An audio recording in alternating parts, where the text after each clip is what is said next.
Hi welcome to మనం TV. నేను మీ Manoj. Marwadi go back నినాదం వెనుక అసలు ఏమన్నా కుట్ర ఉందా? ఎందుకు మార్వాడీలను టార్గెట్ చేస్తున్నారు? ఏవో కనిపించని శక్తులేవో వెనకుండి కావాలని రెచ్చగొడుతున్నాయా అన్న అనుమానాలు కూడా చాలా మందికి వస్తున్నాయి. సో ఎవరో ఏదో ఆశించి హైదరాబాద్ లాంటి మెట్రోపాలిటన్ సిటీలో మంట పెడుతున్నారు.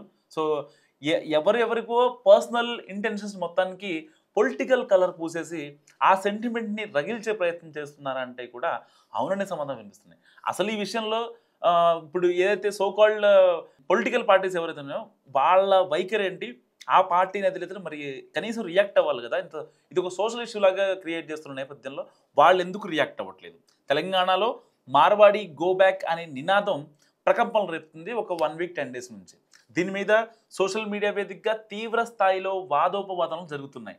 లేదు వాళ్ళని పంపించేయాలి, లేదు వాళ్ళు ఉండాలి, హైదరాబాద్ జీడీపీ పెరుగుతది అని చెప్పి. సో తాము మాట్లాడుతున్నది కరెక్టేనా లేదా కరెక్ట్ కాదా అన్న దాంతో సంబంధం లేకుండా ఎవరికి తోచిన వ్యాఖ్యలు వారు చేస్తూ ఇంకా మంటని ఎగదోస్తున్నారు పైకి. దీంతో అసలు ఈ వివాదం ఎక్కడ మొదలైంది? ఎందుకు పెరుగుతోంది?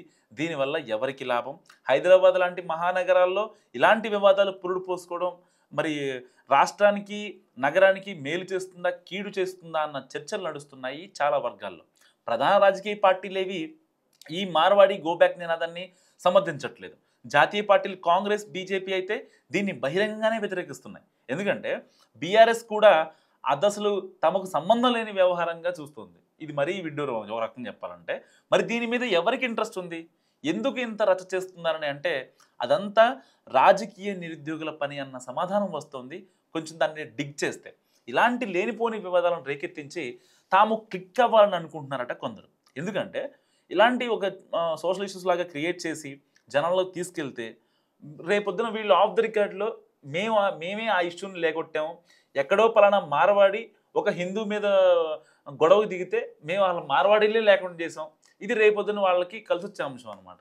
సో అలాంటి వాళ్ళు సక్సెస్ కారని ఒక రకంగా అది హిందూ సమాజాన్ని చీల్చే కుట్ర అంటూ సరికొత్త వాదనను తెర మీదకి తెస్తున్నాయి హిందూ సంస్థలు. దీనికి మొదట్లోనే చెక్ పెట్టకుండా ఇలాగే కొనసాగనిస్తేనే హైదరాబాద్ మీద పెను ప్రభావం చూపెడుతుందన్న అభిప్రాయాలు సైతం బలంగా ఉన్నాయి. నిజంగా గంగా జమున తెహజీబ్ లెక్క అంతా కలిసి మెలిసి ఉంటున్నారని ఇప్పుడు దానికి విఘాతం కలిగితే శాంతి భద్రతల సమస్య తలెత్తుందని కూడా అంటున్నారు కొందరు. సో మార్వాడీలైనా మరే సమాజానికి చెందిన వారైనా తప్పు చేస్తే చట్ట ప్రకారం చర్యలు ఉండాలి తప్ప ఇలా మూకుమ్మడిగా గో బ్యాక్ నినాదం అందుకుంటే మహానగరాల్లో ఎలా సాధ్యమన్న ప్రశ్న వస్తుంది సగటు మనుషులు. వ్యక్తిగత గొడవకు రాజకీయ రంగు పులిమి దాన్ని ఒక సెంటిమెంట్గా మార్చి రెచ్చగొట్టే ప్రయత్నం చేయడం సరికాదని అంటున్నారు చాలామంది. అసలు ఈ గో బ్యాక్ నినాదం ఏదో ఆషామాషిగా చేసింది కాదని, దీని వెనుక అదృశ్య శక్తులు ఉన్నాయని, అర్బన్ నక్సల్స్ పాత్ర కూడా ఉంటుందంటూ ఇటు బీజేపీతో పాటు హిందూ సంఘాలు ఆరోపిస్తున్నాయి. అసలు ఆ నక్సల్స్ అంటే మీరు వేరే వాళ్ళు అనుకోండి. ఇక్కడ అంటే సిటీ ముసుగులో ఉండే నక్సల్స్‌ని అర్బన్ నక్సల్స్ అంటారు. చినికి చినికి గాలివానగా మారకముందే ఈ ఇష్యూకు ఫుల్ స్టాప్ పెట్టుకుంటే హైదరాబాద్ బ్రాండ్ ఇమేజ్ దెబ్బతింటుందని రాష్ట్ర ప్రభుత్వాన్ని హెచ్చరిస్తున్నాయి కొన్ని వర్గాలు. సో మరి మార్వాడీలు పంపించేయాలా? వాళ్ళని ఉంచాలా? ఎందుకు అసలు ఇలాంటి ఒక సోషల్ ఇష్యూ అనే దాన్ని తెరపై తీసుకొచ్చారు? దీని వెనక ఎవరున్నారు? వాళ్ళ అంతిమ లక్ష్యం వాట్ డిడ్ దే గెయిన్? మీరేమనుకుంటున్నారో కామెంట్ రూపంలో చెప్పండి.